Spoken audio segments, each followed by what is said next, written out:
Welcome. Today, we are going to crack open the Google Cloud Professional Machine Learning Engineer exam. We're breaking down exactly what you need to know to tackle this thing.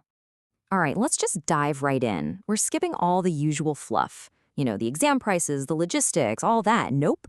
We're getting straight to the core technical stuff you absolutely need, and we're going to put a special focus on the very latest updates for 2026. So, if you only take one thing away today, let it be this. The PMLE exam is really all about two things right now: generative AI and MLOps. Mastering these two domains, that's your key to success. The latest guides make it super clear that they're central to the evaluation. So that's where we're going to focus. Okay, let's start at the top with the high-level, low-code tools. You'll see the exam heavily emphasizes choosing the right managed service to get things done fast, instead of, building everything from scratch.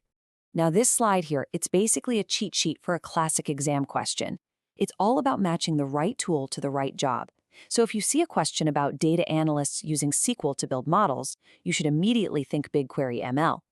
If the goal is to write as little code as possible for, say, an image detection task, that's a job for AutoML. And if they're asking about building a chatbot on your own company's data, well, that's Agent Builder all day long. And here's a concept that's absolutely crucial for the 2026 update: Retrieval Augmented Generation, or as you'll see it, RAG. This is the magic behind creating AI assistants that are grounded in your company's own data. It lets them answer questions by looking things up in your specific documents instead of just using their general knowledge. The exam is going to expect you to know that RAG is the #1 way you reduce those pesky model hallucinations. When the model just makes stuff up. All right, let's build on that. You know as well as I do, great models start with great data. The exam is definitely going to hit you with questions on how to manage that data at scale, and more importantly, how to avoid those really common and often very costly pitfalls in production. You have got to know the difference between these two. The exam absolutely loves to give you troubleshooting scenarios based on them. So let's break it down. Training serving skew, that's on you. It's when your data processing is inconsistent between training and when you're live. Feature drift, though, that's the world changing. The actual data in production starts to look different from what you trained on. Knowing that difference is the key to answering those questions like, hey, my model's performance just dropped off a cliff after deployment. What's the most likely cause?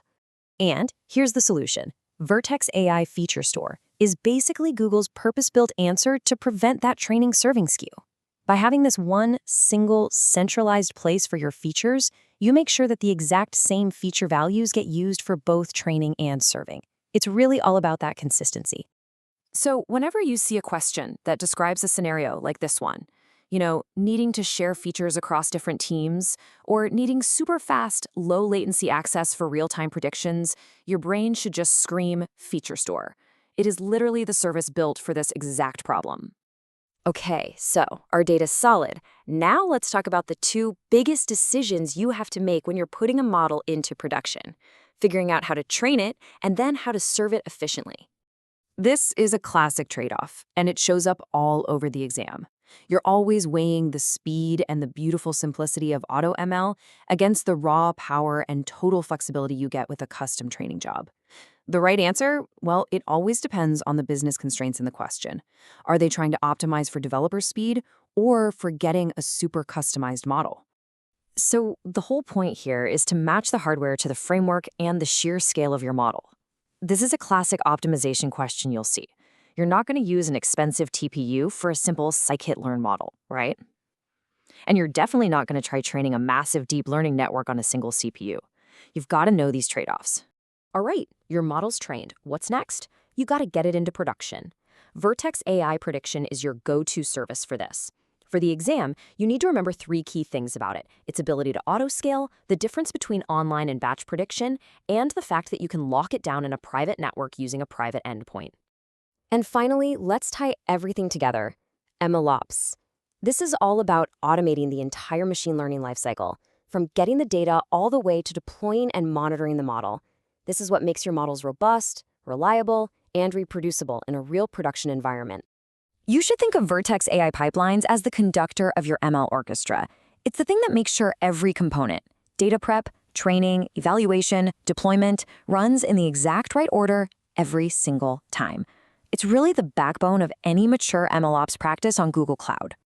This right here, this is the whole MLOps story in 5 steps. You absolutely have to know this process inside and out for the exam. You're probably going to see questions asking you to pick the right service for each step, or maybe even troubleshoot a broken pipeline. So just burn this flow into your brain. Trigger, prep, train, evaluate, and then conditionally deploy. And this slide, this shows the full feedback loop because MLOps doesn't just stop at deployment. You've got Vertex ML metadata, which gives you that audit trail, the ability to trace any model all the way back to the exact data that created it. And then model monitoring takes over, providing that proactive maintenance, watching for problems in production. This is how you close the loop and make sure your model stays relevant and accurate over time. And that brings us to a final, really critical point. Automation is powerful, for sure. But the PML exam also expects you to think about the bigger picture. You've got to consider things like fairness, bias, and explainability. So the question isn't just, can you automate this pipeline, but should you? And what safeguards do you need to build in to align with Google's responsible AI practices? That right there, that's the mindset of a true professional machine learning engineer.